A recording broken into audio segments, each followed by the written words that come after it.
Selamat malam. Eh, Malam. Kita santai saja nggih Bapak Ibu. Oh, Jadi, Waalaikumsalam warahmatullahi wabarakatuh. Jadi kita akan berdiskusi terkait judulnya Bapak Ibu. Tadi sudah disampaikan oleh Prof. Jamal begitu ya. Kita sambil menunggu Bapak Ibu yang tergabung di room saya ya. Bapak Ibu ada yang dari Jogja? Ada yang dari Jogja? Ada Mbak, Ada, Masya Allah Pak Mardi. Dari mana Pak? Asalnya Pak? maksudnya Tepatnya? asal oh di Sanata Dharma Mbak. Oh, Sanata Dharma. Nggih, deket ini, Pak. Dari Iya. nggih, deket sekali. Monggo Bapak ke Turi. Kampus ada di Turi. Nggih. Oke, Bapak Ibu, saya mulai nggih Bapak Ibu. Sepertinya sudah banyak yang bergabung begitu. Jadi tadi sesuai yang disampaikan Prof. Jamal, kita akan mempelajari gitu ya, membuat judul Bapak Ibu lebih menarik. Yang semula itu mungkin Bapak Ibu menulisnya adalah judul-judul yang pengaruh gitu, pengaruh atau apa ya, biasanya judul-judul yang kelihatan skripsi banget, kelihatan teks tesis banget gitu ya. Kita akan mengubah ke judul yang lebih eye-catching Bapak Ibu, judul yang lebih menarik. Nah, ini tadi sedikit mengulas dari Prof. Jamal. Judul itu akan lebih baik kalau ada tiga komponen ini, Bapak Ibu. Metode, signifikan, dan juga objektif. Kemudian, metode ini tadi adalah temuannya Bapak Ibu. Bukan metode penelitian, ya. Metode ini adalah temuan atau cara atau hal yang mempengaruhi penelitiannya Bapak Ibu. Itu adalah metodenya. Nah, di sini temuannya itu adalah digital marketing. Kemudian yang kedua itu ada signifikannya atau kontribusinya to improve. Ya, contohnya to improve, untuk meningkatkan. Atau kalau Prof. Jamal tadi menyampaikan untuk menurunkan gitu ya, bisa juga. Atau untuk optimalisasi. Nah, itu adalah kontribusinya. Baru nanti yang terakhir itu adalah objektif. Atau yang dipengaruhi di sini, sesuatu yang dipengaruhi oleh digital marketingnya. Nah, di sini yang dipengaruhi ternyata adalah marketing performance-nya. Jadi di situ, nanti letaknya ada di ketiga komponen ini, MSO. Metode, signifikan, dan juga objektif Bapak Ibu. Kemudian tiga komponen ini bisa dibolak-balik. Bisa signifikan metode objektif ataupun objektif metode signifikan. Jadi boleh dibolak-balik Bapak Ibu. Silahkan, nanti disesuaikan kembali apa yang mau dijual. Itu adalah tiga komponen utama di dalam judul. Supaya judul kita itu menjual. Kan kita ingin menjual paper kita nggih Bapak Ibu, sehingga kita olah menjadi judul yang engaging. Oke, karena tadi sudah dijelaskan secara rinci oleh Prof. Jamal, kita langsung saja praktekkan gitu ya. Kalau tanpa praktekkan kurang jelas Bapak Ibu.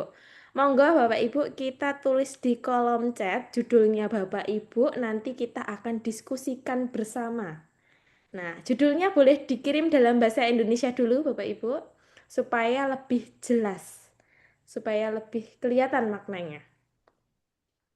Nanti kita akan bahas bersama gitu. Kurangnya di mana? MSO-nya apakah sudah ada atau belum?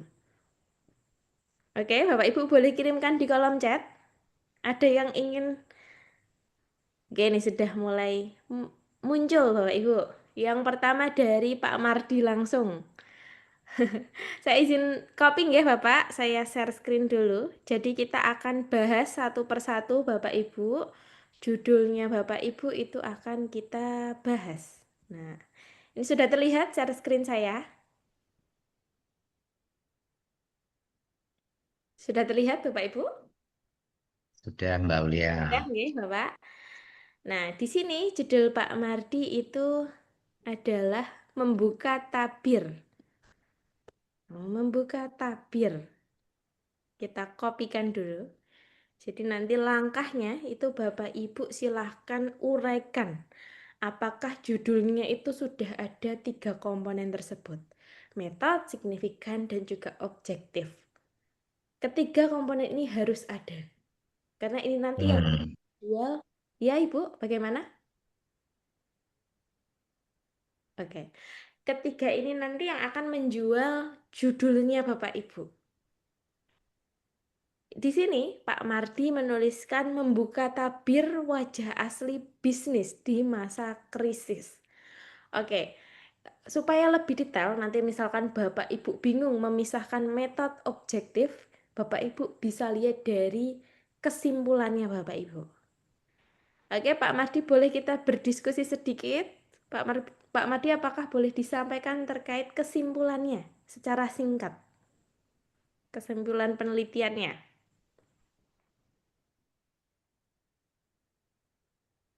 Ya, selamat malam Pak Mardi.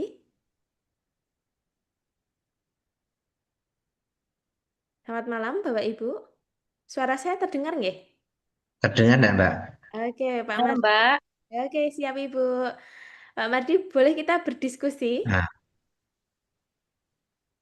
Nggih, bagaimana? nah, ini hasil akhirnya itu yang saya temukan itu uh, di masa krisis, strategi bisnis itu lebih mementingkan pencapaian nilai perusahaan daripada mempertimbangkan keberlanjutan perusahaan. Oke, di masa krisis, mohon izin diulangi Bapak, di masa krisis? Di masa krisis, Nggih. bisnis itu lebih mementingkan eh, pencapaian nilai perusahaan daripada mempertimbangkan keberlanjutan perusahaan. Oke. Artinya metodenya di sini adalah pencapaian perusahaan nggih Bapak di masa krisis. Nilai perusahaan. Pencapaian nilai perusahaan. Seperti ini Bapak? Ya, sementara itu dulu Mbak kayaknya. Oke, pencapaian nilai perusahaan. Kemudian objektifnya ini adalah bisnis di masa krisis. Yang dipengaruhi adalah bisnis di masa krisis ini ya Bapak. Enggak, itu malah menjadi konteksnya. Konteksnya, temuannya, Tuh. gitu Pak. Iya, temuannya itu strategi bisnis Oke, strategi mempengaruhi nilai perusahaan, strategi. sementara Oke. keberlanjutan perusahaan tidak berpengaruh pada nilai perusahaan. Oke, strategi bisnis ini mempengaruhi nilai perusahaan ya Pak ya. Nah, Ya, pengaruhnya itu apa Pak? Pengaruhnya itu apakah perusahaan itu semakin meningkat nih profitnya atau bagaimana? eh, perusahaan itu nilai perusahaannya semakin tinggi Mm-mm.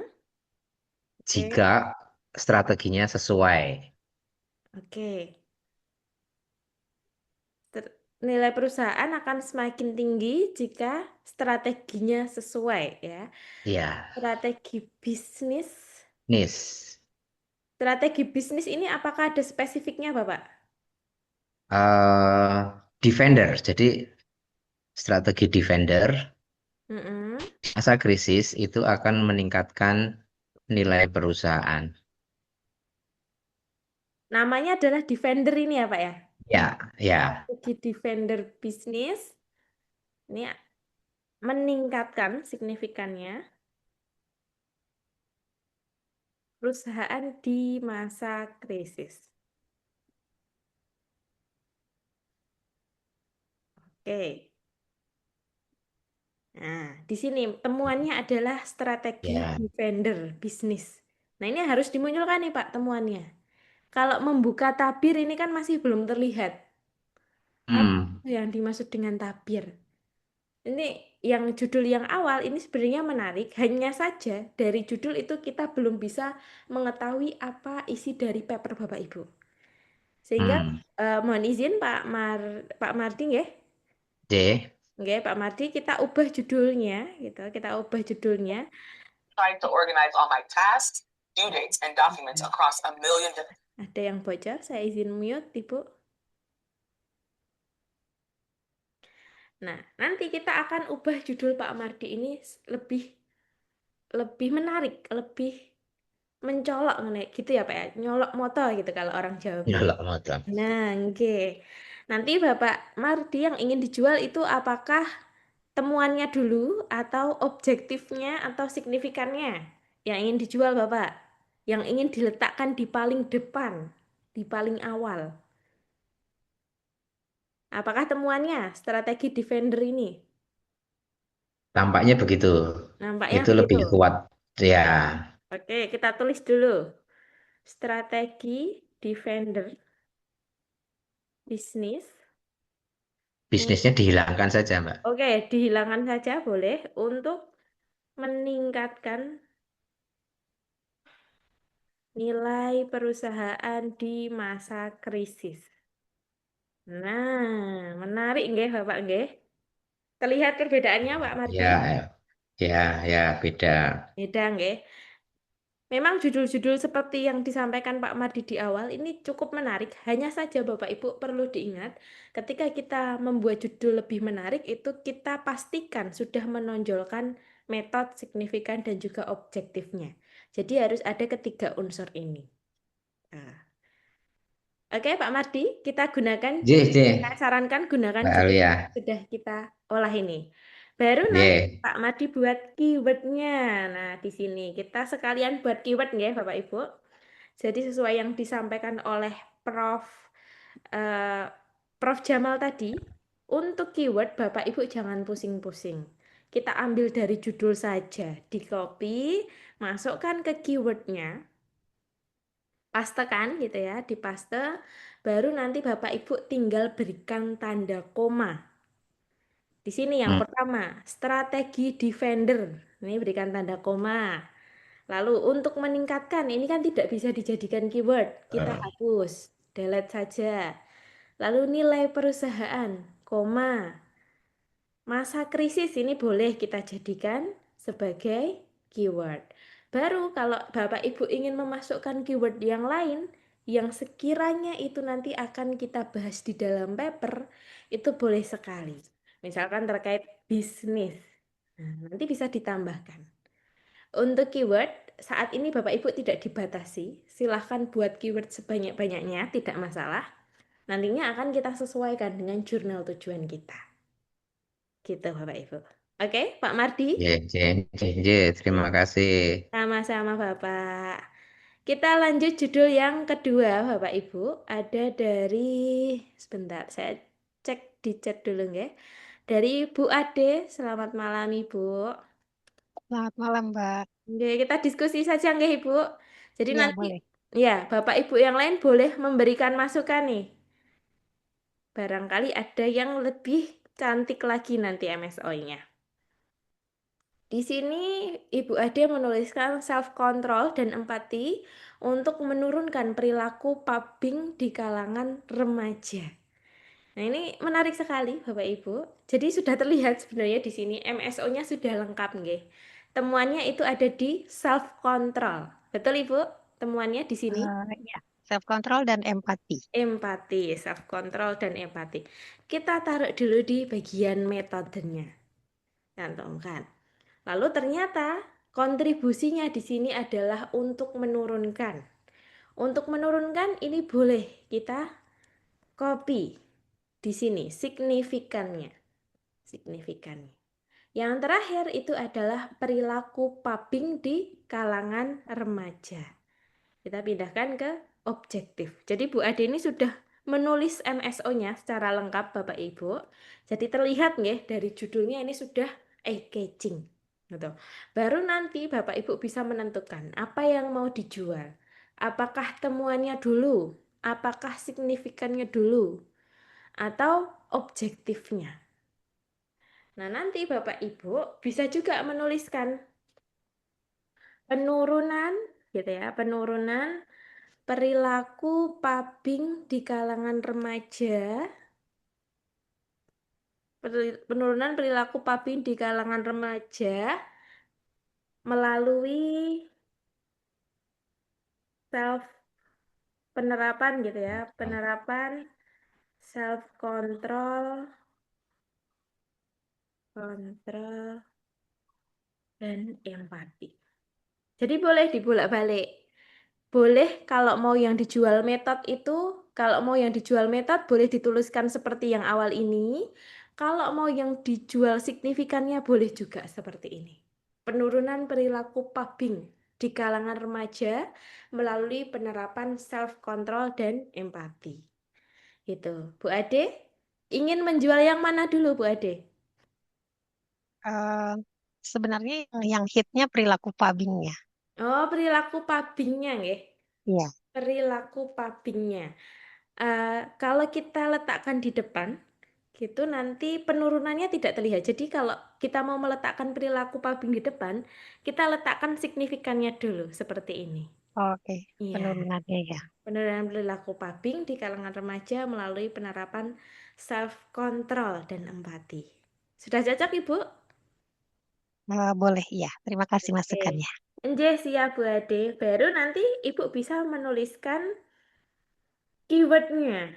Keywordnya Ibu tinggal copy dulu dari judul, sama nggih Bapak Ibu. Jadi nanti kalau Bapak Ibu ingin membuat 2 judul, boleh menerapkan pola seperti ini. Penurunan kita hapus dulu. Penurunan kita hapus. Perilaku pubbing, ini kita di koma. Remaja bisa ya, remaja kita jadikan keyword. Baru nanti ada di self control, koma, empati, koma. Nah, nanti tambahkan lagi nggak masalah Bapak Ibu. Jadi untuk keyword itu tidak dibatasi. Sehingga silahkan buat keyword sebanyak-banyaknya. Oke, Bu Ade sudah, kita lanjutkan. Yang Baik, terima kasih Mbak Aul. Nggih, siap sama-sama Ibu. Dari Bu Risna. Ini bidangnya matematika ya Ibu ya. Bu Risna, selamat Iya, malam. Mbak. Ibu. Oke, kita bahas judulnya bersama nggih Bapak Ibu. Kita diskusi boleh Ibu? Kita diskusikan pendekatan mobile learning yang mengintegrasikan warisan budaya lokal untuk meningkatkan literasi matematika siswa. Studi kasus Istana Maimun. Oke, Ibu, boleh dijelaskan sedikit terkait kesimpulannya, Ibu? Bu Risna, selamat malam. Kesimpulannya, ya, Mbak. Ya, Mbak. Hadir, Nggih, Mbak. Ibu, terdengar dengan jelas. Hadir, Mbak. Ya, Eh, hadir, Ibu. Baik.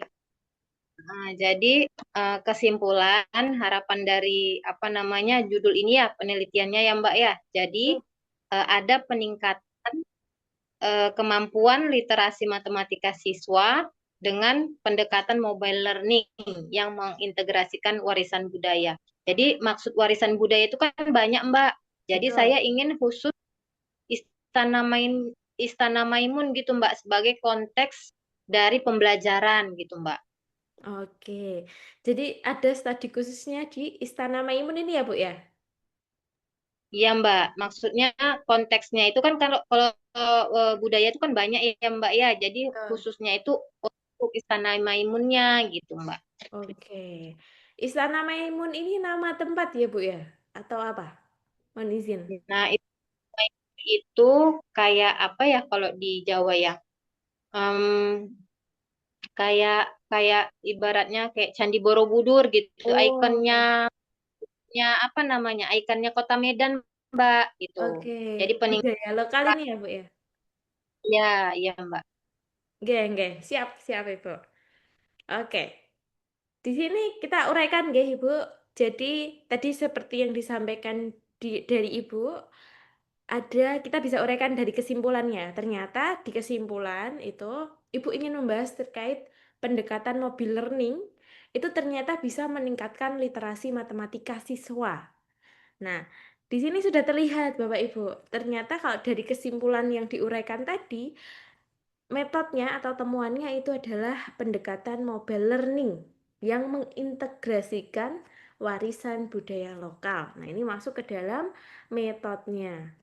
Masukkan saja Bapak Ibu, tinggal dipastekan ke metodenya. Lalu yang kedua, signifikannya itu adalah meningkatkan, ya, to improve gitu ya, to improve atau to increase gitu juga bisa untuk meningkatkan. Baru nanti ternyata yang dipengaruhi itu adalah literasi matematika siswa. Ini masuk ke dalam objektifnya. Oke, kita masukkan. Jadi dari judul ini sudah terlihat MSO-nya, Bapak Ibu. Lalu di sini pada kasusnya Ibu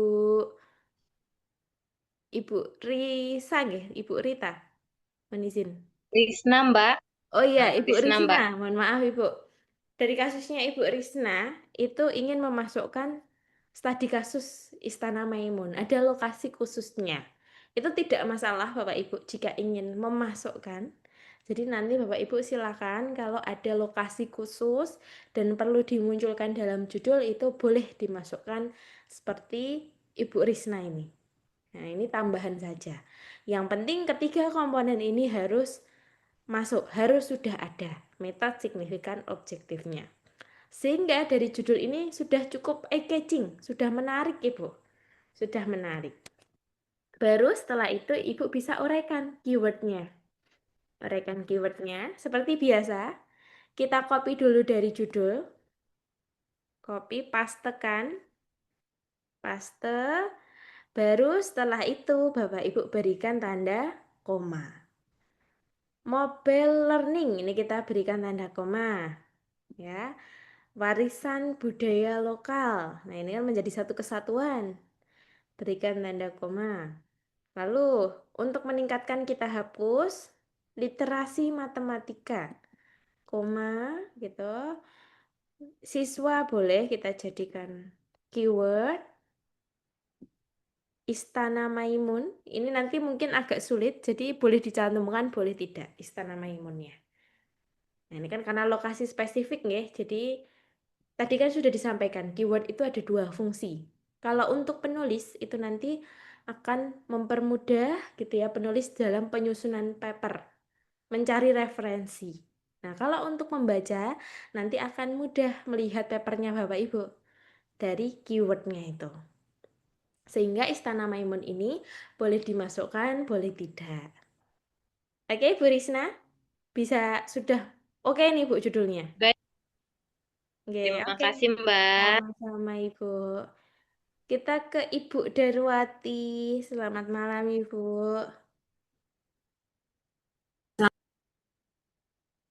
Oke, Ibu, suaranya putus-putus nampaknya. Selamat malam Ibu. Selamat malam Mbak Aul. Oke, Ibu. Kita diskusi sedikit nggih Ibu nggih. Boleh diuraikan kesimpulannya Ibu Darwati? Iya Mbak Aul, jadi ini kan kondisi perokok terutama di pelajar itu kan dari tahun ke tahun semakin meningkat ya. Oke, nggih. Nah, memang untuk pemeriksaan kadar karbon monoksida ini akan terlihat karena kan ada range hasil ya.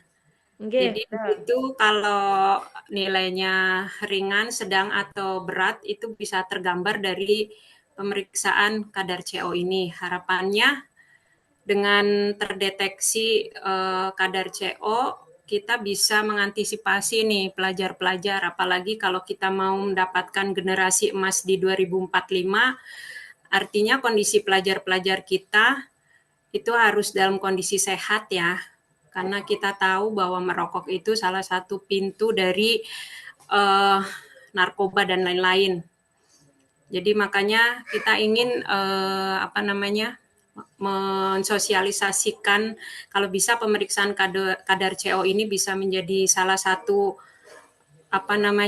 kayak kewajiban untuk pelajar masuk sekolah nanti harus pemeriksaan kadar CO dulu. Jadi bisa antisipasi kalau dia memang temuannya ringan mungkin bisa dilakukan konseling, ataupun kalau sudah sampai ke berat kita tentunya harus melibatkan tidak hanya si anak itu tapi keluarga, kebijakan dan juga sekolah. Kaitannya mungkin keterpaparan untuk perilaku merokok ini kan nggak bisa personal ya Mbak Aul. Betul. Seperti itu. Oke Ibu. Menarik ya Ibu papernya, apalagi untuk Indonesia gitu ya. Mulai harus diterapkan ini pendeteksian dini. Oke, Ibu, merangkum dari kesimpulan Ibu tadi, temuannya itu adalah pemeriksaan kadar CO. Leres Ibu, betul? Nggih. Pemeriksaan kadar CO. Nah, ini signifikannya mendeteksi dini. Jadi boleh nggak Bapak Ibu, signifikan itu tidak harus untuk menurunkan, untuk meningkatkan itu tidak harus. Bisa juga seperti ini, mendeteksi dini atau pendeteksian dini. Gitu. Masukkan ke signifikan. Baru ternyata yang dipengaruhi dari dua komponen ini adalah perilaku merokoknya para pelajar. Ini masuk ke dalam objektifnya. Pas tekan. Nah, ketiga komponen sudah terpenuhi. Nanti Ibu Darwati boleh menjual. Apa yang mau dijual? Metodenya dulu atau yang lainnya? Yang mana Ibu yang mau dijual? Temuan Perilaku merokok pada pelajar. perilaku merokok pada pelajar ini ya, yang ingin dijual ya Bu ya. Ya, Nah, nanti Ibu bisa juga menuliskan seperti ini. Pendeteksian dini perilaku merokok pada pelajar melalui pemeriksaan kadar CO atau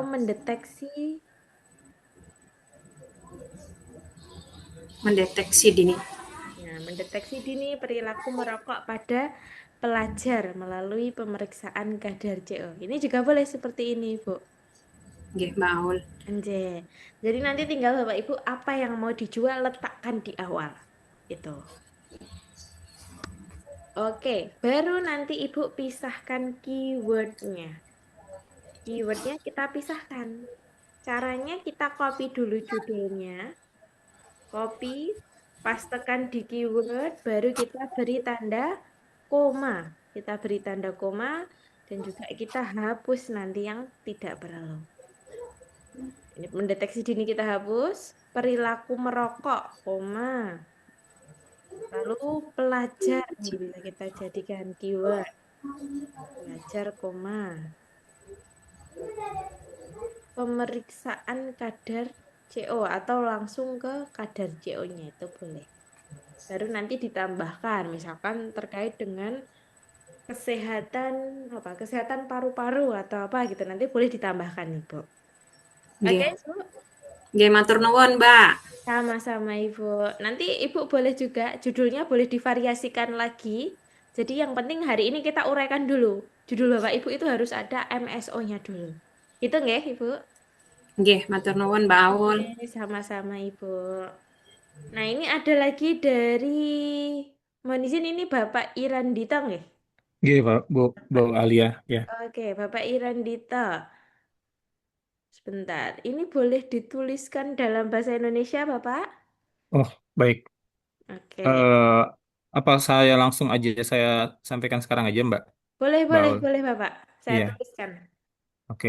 Jadi eh, kalau dalam bahasa Indonesianya itu menjadi pergeseran geopolitik dalam Pergeseran. menopang keamanan di kawasan perbatasan darat Indonesia-Malaysia di Pegunungan Krayan, Kabupaten Nunukan, Provinsi Kaltara. Perbatasan darat di kawasan Perbatasan darat Indonesia-Malaysia, Mbak. Oke, Indonesia, Malaysia. Ya, Malaysia di Pegunungan Krayan, Mbak. Pegunungan Krayan. Ya, Krayan, Pegunungan Krayan. Krayan, kayak KRA, P-nya diganti, Mbak. K. Oh, K- Krayan. Krayan, G. Oke. Ya, Oke, ya. sudah seperti Koma, ini. ya, Koma. Kabupaten Nunukan, Oke. koma Provinsi Kaltara. Provinsi Kaltar. Seperti ini ya, Bapak? Kaltara, Kaltara, Kalimantan Utara, G. Kaltara. Oke. Ya, G. Ya. Oke. Bapak sekalian boleh dijelaskan kesimpulannya secara singkat? Iya, G. Iya, jadi keamanan perbatasan di Indonesia Malaysia di wilayah Pegunungan Krayan itu kurang optimal disebabkan apa ya? Karena masih menganut apa ya? Masih menggunakan paradigma geopolitik lama. Eh, Sehingga perlu adanya perubahan geopolitik dari yang klasik ke geopolitik kritis seperti itu, Mbak. Oke. Jadi pergeseran geopolitik ini ya, Pak ya. Nggih, nggih, Oke. Pergeseran geopolitik ini adalah temuannya. Kalau nggih, kita merangkum, nggih, pergeseran geopolitik ini temuannya. Kita iya. masukkan ke metode. Nah, ini signifikannya adalah menopang keamanan. Keamanan. Ya, Iya, menopang keamanan. Kita masukkan ke signifikan. Objektifnya itu yang dipengaruhi adalah perbatasan darat Indonesia-Malaysia. Ini nggih. masuk ke objektifnya. Oke, Bapak, apakah tempatnya yang kita masukkan di judul ini, Pegunungan Krayan ini boleh kita hapus? Atau Sebenarnya bisa itu sebenarnya bisa apa? Tadinya saya mau pakai studi kasus, Mbak. Cuman saya coba nggak pakai studi kasus, jadi saya jabarkan sekalian gitu, Mbak. Oke, kalau boleh dihapus, lebih baik ini dihapus saja, Bapak. Oh, nggih, nggih. Ya, dihapus. Jadi nanti Bapak Ibu kasusnya kalau punya Bapak ini seandainya tidak boleh seandainya boleh dihapus, itu kita hapus saja dari judul. Oh, Karena nggih. nantinya akan lebih universal. Papernya akan lebih universal gitu. Nanti lokasinya akan kita spesifikkan di bagian research methodnya. Oh, nggih. Nah, kita. Jadi nanti kita tuliskan seperti ini, Pak. Pergeseran geopolitik dalam menopang keamanan perbatasan darat Indonesia-Malaysia. Gitu. Nggih. Kalau mau ditambahkan lebih bagus seperti tadi, studi kasus. Oh, ya. Nah, studi kasus di mana gitu. Siap. Nggih. Oke, Pegunungan Krayan, ya, ya, Pegunungan Krayan. pegunungan. Krayan, Nah, gini saja, Bapak, sudah ya cukup boleh, ya. Oke. pegunungan krayan. Baru nanti kita uraikan keywordnya. Kita uraikan keywordnya. Kita pastekan dari judul. Kita paste di sini keywordnya. Baru kita berikan tanda koma titik koma hapus gitu. Konsepnya seperti itu, Bapak Ibu. Pergeseran geopolitik, koma. Keamanan keamanan boleh, keamanan perbatasan. Nah, ini bisa juga. Koma. Perbatasan darat. Boleh, koma. Nanti masuk Indonesia. Malaysia ini boleh disebutkan, boleh tidak. Kita hapus saja. Nah, nanti Bapak Ibu bisa tambahkan. Misalkan ternyata ini terkait apa ya, Pak ya? Bisa ditambahkan nanti keyword yang lainnya. Gitu. Oke, Bapak, aman? Ya, ya. Oh, Mbak. Matur suwun, Mbak. Oke, sama-sama Bapak. Ya. Kita lanjutkan nggih Bapak Ibu, masih ada beberapa judul lagi dari Ibu Elvina. Selamat malam Ibu. Mbak Aul, Oke, kita diskusi ya Ibu ya. ya, ini saya dari kedokteran. Oh, Masya Allah. Di mana Ibu asalnya? Saya ngajar di UAD. Oh, di UAD. Dulu Pak Jo sempat di UAD juga itu Ibu. Iya, ya, Oke. saya Nah, baru. oke, Masya Allah. Sama-sama di Jogja ya Ibu ya. Iya, Sama-sama di Jogja. Oke, kita bahas nggih Ibu. Di iya, sini Ibu menuliskan keakuratan USG dalam iya. meningkatkan diagnosa OA. Osteoartritis ini. Apa Ibu? Osteoartritis, Nah, nanti, osteoartritis. nanti boleh dituliskan lengkap ya Ibu Oh kalau iya, iya. judulnya. Mm, Pada penyakit komorbid. Oke. Boleh mm. dijelaskan Ibu kesimpulannya? Jadi selama ini kan kita mendiagnosa pasien osteoartritis itu dengan ronsen. Oke. Ternyata dengan USG itu lebih banyak info-info yang bisa didapatkan, informasi selain kalau dengan ronsen kan cuma tulang yang kelihatan, sedangkan kalau dengan USG itu jaringan lunaknya juga bisa dinilai gitu. Seperti Oke. itu. Oke. Berarti Heeh. yang akan ditemuannya adalah ternyata keakuratan USG ini ya Ibu ya. Iya, heeh. Akuratan USG. Atau ada bahasa lain Ibu yang lebih menarik Kayak gitu ya terkait USG. efektifan atau apa ya? Nah, keefektifan. Coba. Keefektifan USG. Temuannya misalkan seperti ini ya, Ibu ya. Kita coba dulu. Ya. Signifikannya itu untuk meningkatkan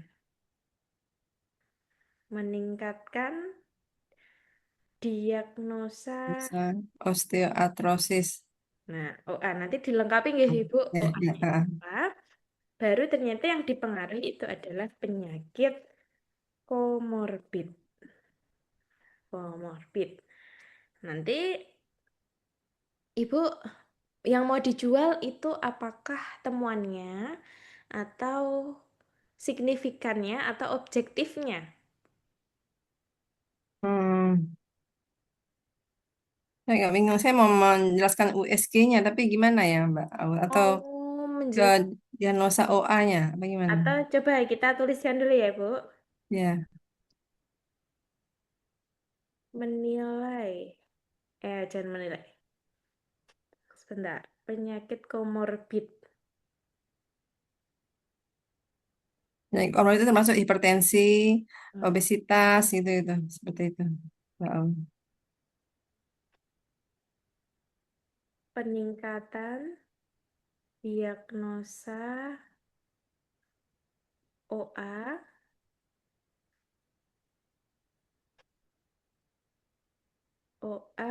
penyakit komorbid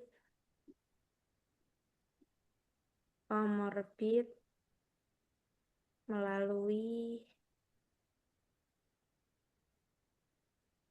metode ya Bu ya. Itu metode ya Bu ya. USG itu metode Ya, ya, peningkatan diagnosa OA penyakit komorbid melalui metode USG. Atau Ibu juga bisa menuliskan apakah metode USG dapat meningkatkan diagnosa OA penyakit komorbid tanda tanya. Nah, ini juga bisa.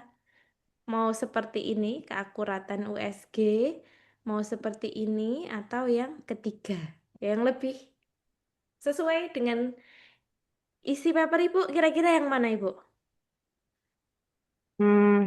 saya akan bahas itu ya tentang eh, apa, temuan dari penyakit OA-nya itu dengan USG gitu loh, Mbak. Oke. Peningkatan diagnosa OA penyakit komorbid. Kalau yang ini Bu, peningkatan diagnosa, apakah sudah sesuai? Sudah nyaman gitu? Kalau dalam bahasa kedokterannya, apakah sudah sesuai? Peningkatan diagnosa OA pada penyakit komorbid melalui metode bisa itu. Bisa juga. Oke, kita gunakan yang ini ya Ibu ya, karena Ibu Ya, ingin ya, menjual ininya, peningkatan diagnosanya ya, melalui USG-nya gitu. Nanti Ibu juga boleh pakai seperti ini, pola tanda tanya. Ini juga boleh. ya, ya. Apakah metode USG dapat meningkatkan diagnosa OA penyakit komorbid? Nah, itu juga menarik. Baru nanti keywordnya Ibu tuliskan. Copy dulu dari judul, kita copy, kita pastekan di dalam keyword. Nah, peningkatan diagnosa OA. Diagnosa OA, koma. Kita hapus dulu. Langsung ke penyakit komorbid. Mm, Meta, langsung USG. oke. Nanti tambahkan lagi boleh. Misalkan hipertensi atau Hipertensi gitu ya. gitu. Boleh. Boleh sekali, Bu. Tidak dibatasi untuk keyword. Ya, Oke, Bu. ya. Terima kasih, Mbak Aul. Oke, sama-sama Ibu. Selanjutnya kita ke Pak Santoso. Nah, ini terkait kopi. Terkait Ya, senyawa Mbak. untuk kopi. Oke, selamat malam, Bapak. Selamat malam, Mbak. Ya, Oke, kita diskusi nggih, Bapak. ya, ya, ya. Oke. Bapak di sini menjelaskan terkait analisis komponen utama terhadap karakteristik Fisikokimia dan senyawa penentu rasa kopi Arabica dari 5 distrik dataran tinggi Wamena, Papua. Oke, Bapak, apakah boleh dijelaskan kesimpulannya? Iya, Mbak. Jadi gini, saya analisis dari 5 distrik untuk sifat fisik dan kimia, fisikokimia, dan juga sebenarnya ada sensori, mungkin lupa sensori, Oke, ya, sensori. Senyawa. sensori, Mm-mm. Saya tambahkan sensori di sini ya, ya, Bapak. sensori. Kemudian juga saya menganalisis tentang senyawa-senyawa penentu rasa kopi Arabica tersebut. Oke. Ya, jadi saya mengapa menggunakan apa namanya analisis prinsipal komponen analisis ini karena saya ingin mendapatkan informasi bagaimana mapping di setiap distrik itu, karakteristik kopi dari di setiap distrik itu, mana yang memiliki parameter yang sama atau kedekatannya.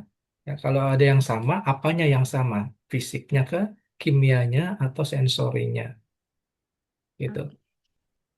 Oke. Dan dari hasil penelitian saya ini memang saya sudah dapatkan dari 5 distrik yang ada ini, ada distrik yang memiliki kesamaan karakteristik dari fisik, fisikokimia, dan sensorinya, tapi ada juga yang berbeda, gitu. Kemudian untuk yang senyawa penentu rasa kopi ini nanti juga saya akan tampilkan untuk senyawa komponen-komponen yang dominan saja. Kan ada ratusan senyawa menggunakan metode GCMS. Ini saya hanya mengambil yang dominan-dominan saja yang kira-kira berkontribusi besar untuk sensori atau flavor dari kopi itu. Gitu, Pak. Oke. Oke, Bapak. Terima kasih Bapak penjelasannya. Kalau yang saya tangkap itu Bapak membandingkan ketiga komponen ini, apakah ada yang sama dari kelima distriknya, dan ternyata beberapa ada yang sama, begitu ya Pak? Iya, dari 2 atau 3 distrik ada yang sama untuk parameter itu. Ada yang sama. Artinya nanti di kesimpulan dimunculkan mana yang sama gitu ya Pak? Betul, Mana betul. yang sama, mana Mapping, yang ada mapping di situ. ada mapping. Ya. Nah, mappingnya itu kalau boleh tahu nanti fungsinya untuk apa Bapak? Jadi dari hasil ini nanti kalau dari fisiknya seperti ada berat biji, ada lebar biji kopi, ada buah, ya. Jadi eh, apakah di satu distrik ini, ya, dia memiliki karakteristik yang sama dengan distrik yang lain, sehingga nanti kita bisa kesimpulannya nanti bahwa contohnya distrik A dia potensi, ya, sebagai penghasil kopi dengan ukuran buah yang besar, tapi mungkin kafeinnya rendah. Oke. Atau cita rasanya, sensorinya itu rendah, gitu. Oke, oke, oke, Bapak. Artinya nanti mapping itu akan terlihat ya, akan sangat berfungsi untuk Betul, ini ya. Mana yang kualitasnya bagus, mana yang betul. gitu ya. Intinya Nanti di temuan. sensori itu ada 11, Mbak. Jadi di fisik kimia itu ada 8 parameter. Kemudian di fisiko, di sensori itu ada 11 parameter. Nah, itu kan banyak, itu berarti total 8 tambah 11 ada 19 parameter. Nah, itu kemudian saya mappingkan dari parameter itu untuk di setiap Oke, distrik. Nah, oke, oke, oke. Siap, Bapak. Bisa dimengerti, Bapak. ya. Oke, Bapak, ada 3 parameter. Nanti kalau sebenarnya Bapak Ibu kalau mempunyai 3 variabel seperti ini, boleh pisah paper, boleh dipisah papernya. Tapi tadi kalau yang saya tangkap ternyata 3 variabel ini saling berhubungan, betul Bapak? Harus Ya, dimunculkan gitu. ya, Tiga, betul, vari- Mbak. 3 variabel fisikokimia, sensori, dan senyawa ini ternyata harus dimunculkan. Maka itu nanti kita tidak usah pisah paper, jadi boleh seperti ini gitu ya. Nanti akan kita bandingkan fisikokimia, sensori, dan senyawa penentunya.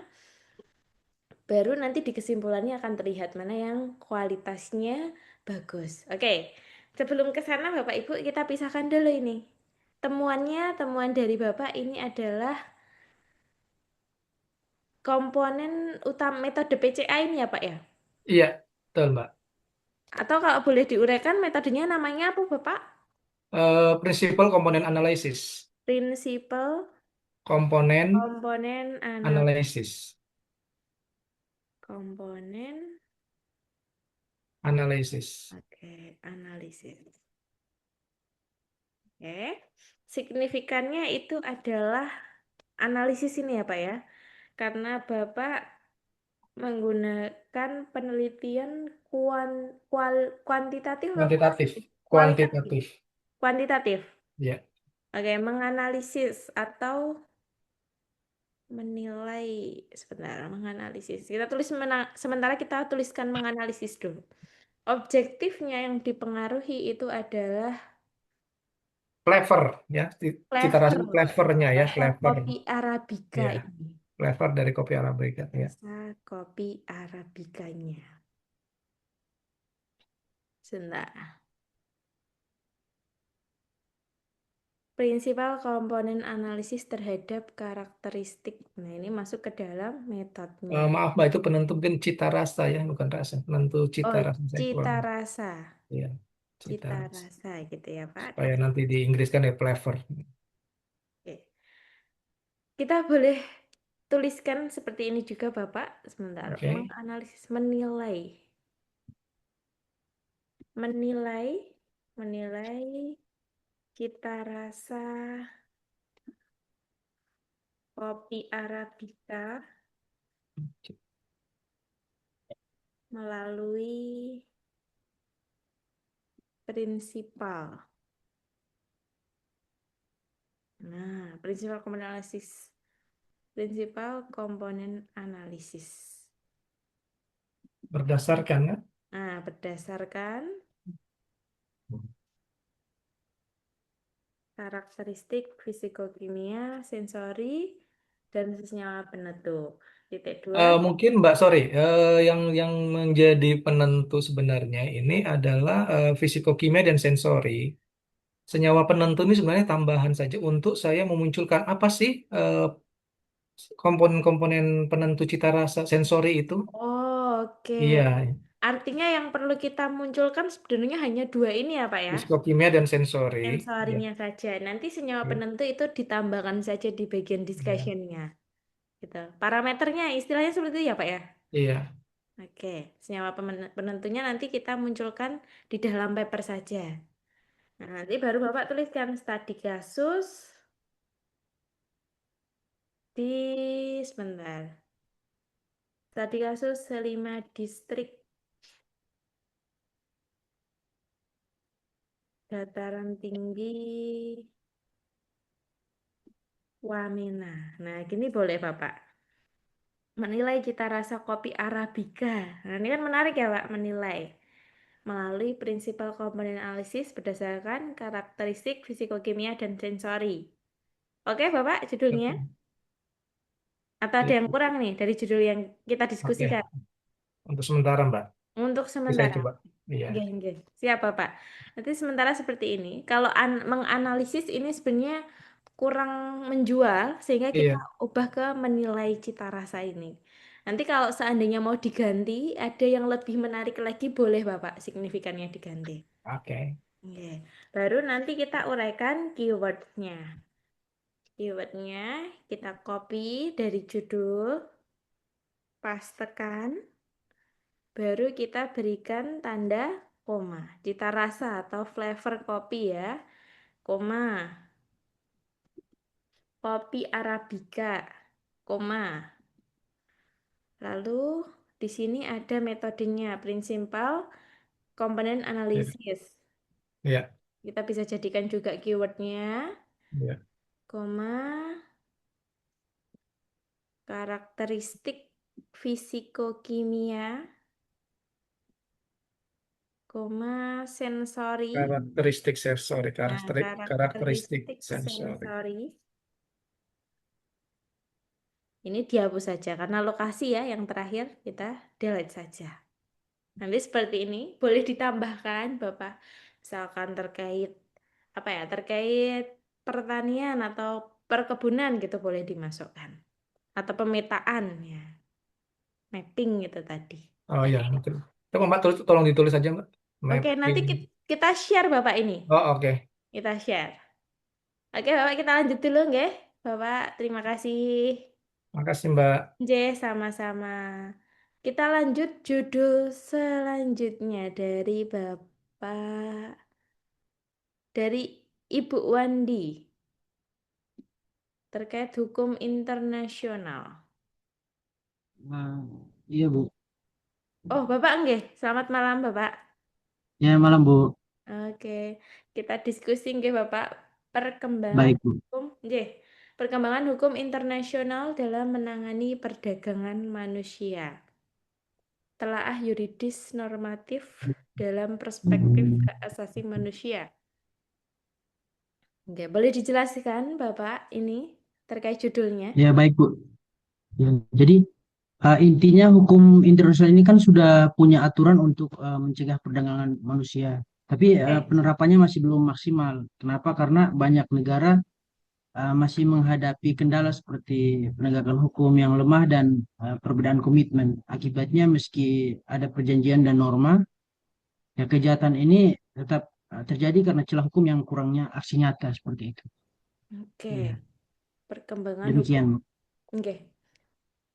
Perkembangan hukum internasional dalam menangani perdagangan manusia. Nah, di sini yang dipengaruhi dulu itu adalah perdagangan manusia. Ini masuk ke Betul, Bu. objektifnya.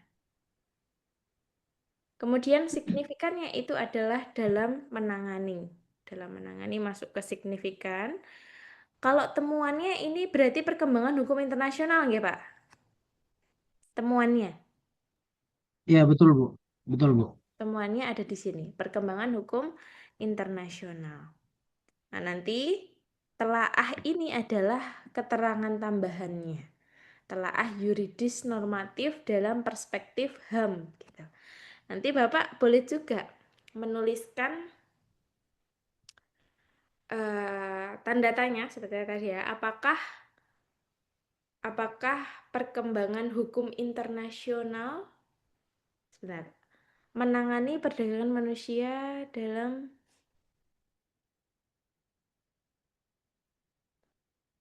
yang ingin dijual yang mana Bapak? Metodenya, signifikannya, atau objektifnya? Temuannya, signifikannya kah atau objektifnya Bapak yang ingin dijual? Perkembangan hukum Coba kalau metodenya itu, Bu, apa signifikan itu, Bu? Perdagangan manusia bisa nggak diganti, Bu? perdagangan manusia ingin diletakkan di depan gitu ya. Ya, itu, Bu. Oke, sebentar kita Eh, coba uraikan ya Bapak ya. baik, Bu. Apakah perdagangan manusia dapat ditangani dengan perkembangan hukum internasional? Coba kita tuliskan.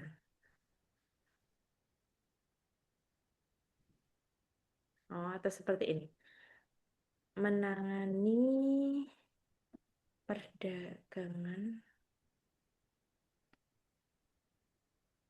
manusia melalui perkembangan hukum internasional.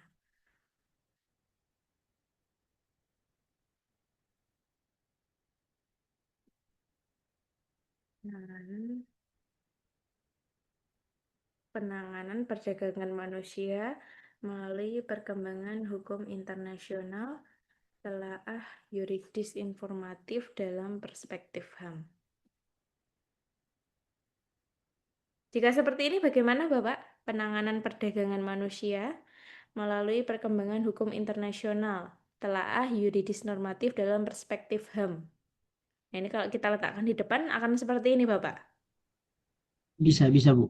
Bisa juga nggih? Sesuai dengan paper nggih nanti isinya. Baik, Bu. Ya, jadi boleh diletakkan di depan seperti ini. Ternyata yang menjual itu adalah perdagangan manusianya yang ingin dijual dalam papernya. Nah, nanti bisa juga kita letakkan di depan. Baru Bapak nanti Baik, Bu. uraikan keywordnya. Ya, kita uraikan keywordnya sekalian. Supaya besoknya Bapak Ibu tinggal kita akan masuk ke materi yang selanjutnya itu akan mudah. Kalau Bapak Ibu sudah ada judul gitu ya. Penanganan perdagangan manusia. Nah, perdagangan manusia, koma. Hukum internasional, koma. Nah, yuridis normatif, koma, perspektif HAM. Nah, ini. Seperti ini nanti. Boleh ditambahkan lagi nanti keywordnya, Bapak. Baik, terima kasih, Bu. Oke, sama-sama Bapak.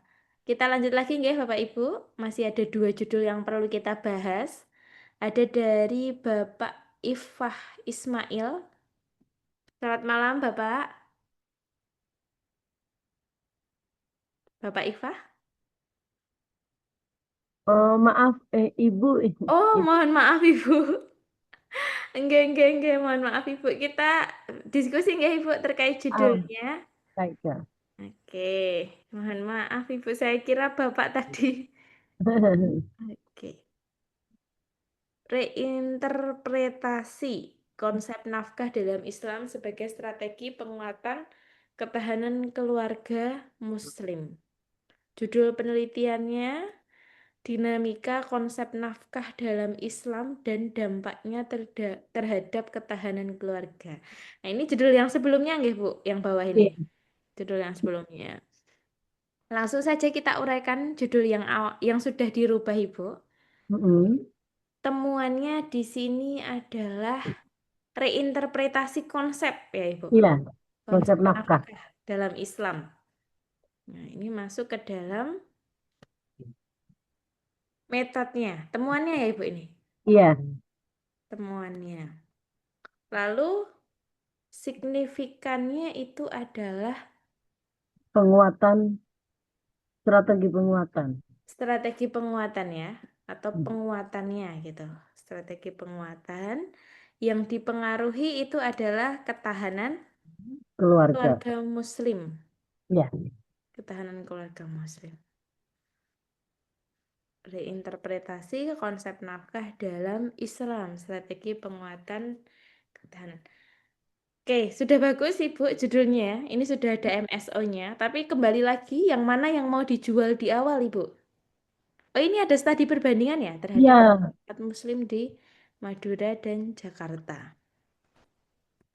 Ini seandainya tidak kita tuliskan dulu gimana Ibu? Studi Iya, perbandingan. enggak apa-apa. Tidak apa-apa ya, kita Iya. tidak munculkan dulu karena lebih tadi yang saya sampaikan lebih universal gitu, lebih mudah diterapkan oleh orang luar nantinya. Nanti Iya. Ibu sampaikan aja di bagian metodenya. Oh, ini ternyata membandingkan antara studinya ini membandingkan antara bagaimana pola masyarakat Muslim di Madura dan di Jakarta. Iya, Nanti Mbak. kita sampaikan di research method. Oke, kembali lagi ke judul. Ibu yang ingin dijual apakah metode signifikan atau objektifnya? Sebenarnya itu saya ingin mencari perbedaan itu dan persamaan masyarakat Madura dan masyarakat Jakarta. Tapi kok kalau dimunculkan terlalu lokal gitu ya. Oke, betul Ibu. Oke, nanti Ibu bisa tuliskan seperti ini dulu, keluarga Muslim gitu ya. Atau seandainya ini penting untuk dimunculkan juga tidak masalah Ibu, kita munculkan di sini. Studi perbandingan. Sebentar, saya kopikan. Nah, masuk di sini. Nanti akan seperti ini. Cuman kan ini terlihat panjang gitu ya Ibu. Iya. Terlihat panjang. Tidak masalah, nanti boleh dihapus dulu. Karena tadi seperti yang saya sampaikan, boleh kita cantumkan di bagian research method. Atau seandainya ini studinya itu studi khusus gitu, boleh kita cantumkan juga seperti ini. Gitu. Gimana Ibu? Kita hapus dulu saja nggih? Ya, habis Kita dulu. munculkan di research method saja ya. Baik, Kak. Oke, kita hapus dulu. Nanti judulnya seperti ini sudah bagus. Atau kalau mau ada opsi lain juga, nanti boleh juga dituliskan demikian. Strategi penguatan ketahanan keluarga Muslim. Jadi melalui reinterpretasi konsep nafkah dalam Islam. Nah, ini juga boleh. Nanti tinggal Ibu yang mau dijual yang mana. Opsional. Nanti kalau ternyata yang mau dijual temuannya ini boleh diletakkan di depan. interpretasinya. Baru nanti masuk ke keyword, Ibu. Masuk ke keyword, kita copy dari judulnya, copy, pastekan ke bagian keywordnya. Tinggal kita berikan tanda koma. Ketahanan atau langsung ketahanan keluarga muslim boleh, atau langsung keluarga muslim juga boleh. Lalu nanti konsep nafkah, konsep nafkah ya ini tadi. Nafkah, koma, ini Islam. Apa-apa nanti kau sendiri. Atau perspektif Islam. Nanti tambahkan lagi, boleh Ibu, di keyword. Oke Ibu? Terima kasih banyak, Mbak. Sama-sama Ibu. Kita lanjut lagi Bapak Ibu. Ada satu judul terakhir dari Bapak Ferdinand.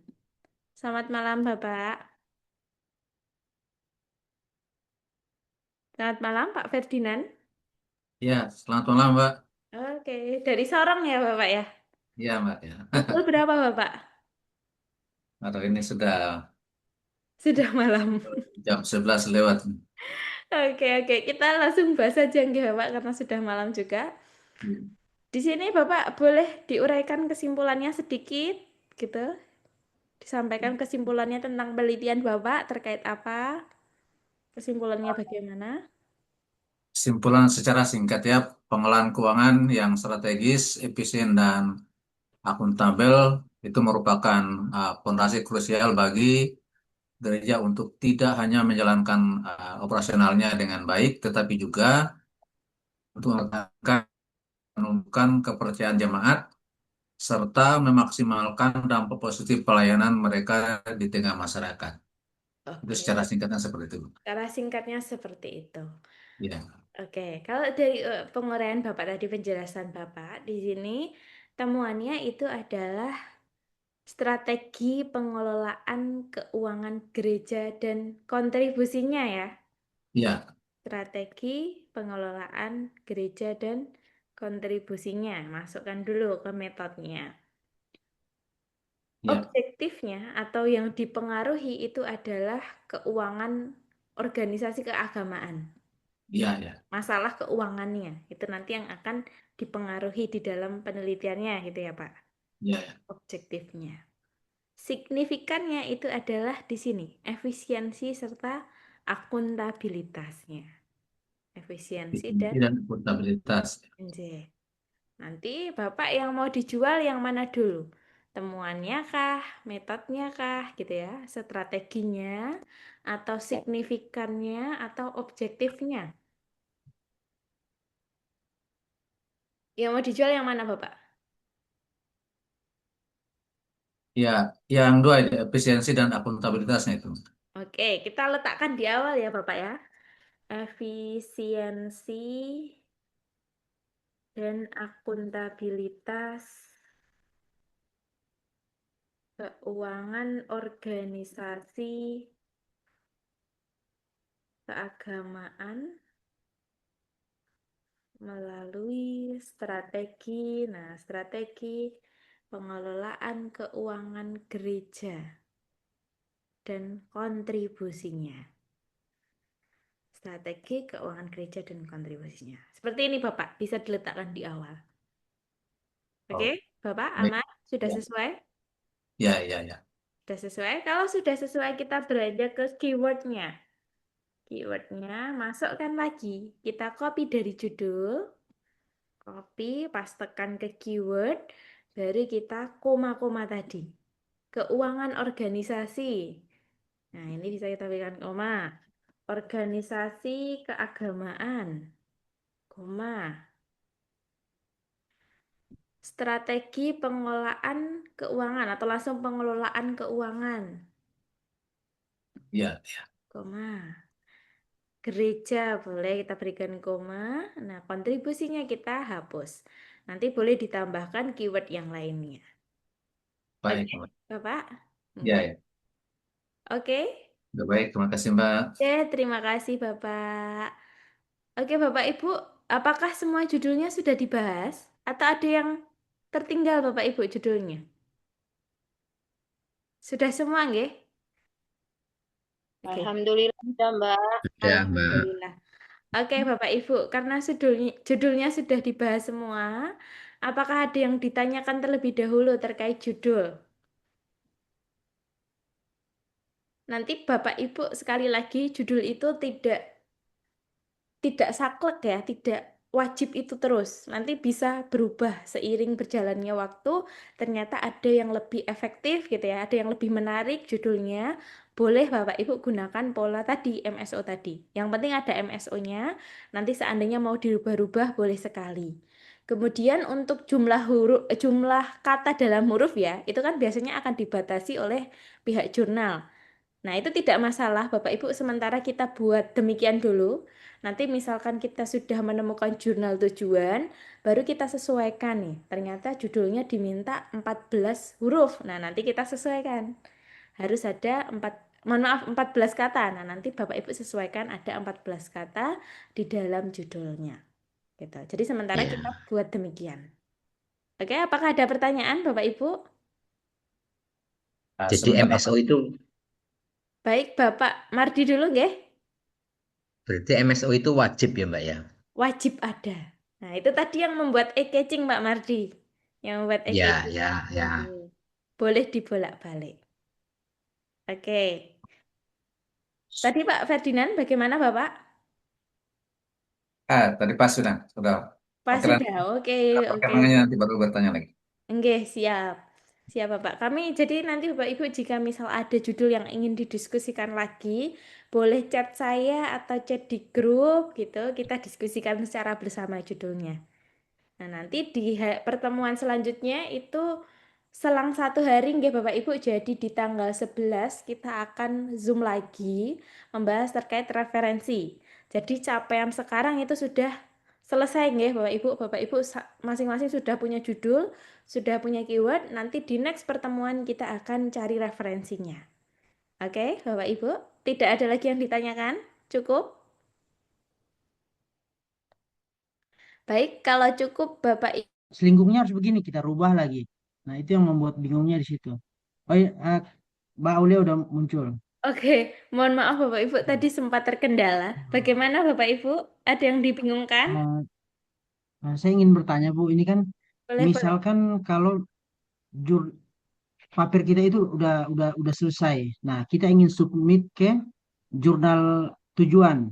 Nah, pertanyaan saya bagaimana caranya kita bisa mengetahui terlebih dahulu jurnal Scopus itu sehingga kita bisa mengetahui tentang selingkungnya atau struktur penulisannya, mau-maunya seperti apa. Sehingga setelah jurnal paper tulisan kita itu jadi, kita nggak rubah-rubah lagi seperti itu.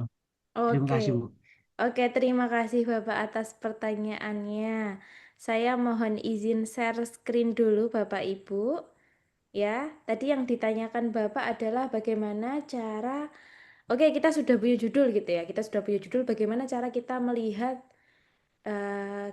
gaya selingkungnya jurnal. Nah, di sini Bapak Ibu, jadi nantinya Bapak Ibu akan melalui beberapa tahapan gitu ya. Nah, kita kan tadi sudah menentukan judul, ada di materi awal. Apakah share screen saya sudah terlihat Bapak Ibu, mohon izin? Sudah terlihat, Bu. Sudah ya, Jelas. gambar ya Bapak? Nah, di sini nanti Bapak Ibu hari ini sudah menentukan judul. Besok kita akan menentukan referensi yang Bapak Ibu gunakan untuk menulis papernya. Nah, nanti ada trik khusus referensi ini. Yang ketiga, kita akan gunakan optimalisasi alatnya, Mendeley dan juga Grammarly. Nah, 2 tool ini yang akan membantu Bapak Ibu. Selanjutnya, di pertemuan keempat, kita akan menyusun bagaimana cara membuat paper. Dimulai dari kerangkanya dulu kita buat, baru di pertemuan kelima akan kita uraikan kerangkanya. Nah, nanti menjawab pertanyaan Bapak, di pertemuan keenam ini kita akan memilih jurnalnya, melihat gaya selingkung jurnalnya. Jadi Bapak Ibu, untuk awalan kita tidak perlu memikirkan dulu bagaimana gaya selingkung jurnalnya.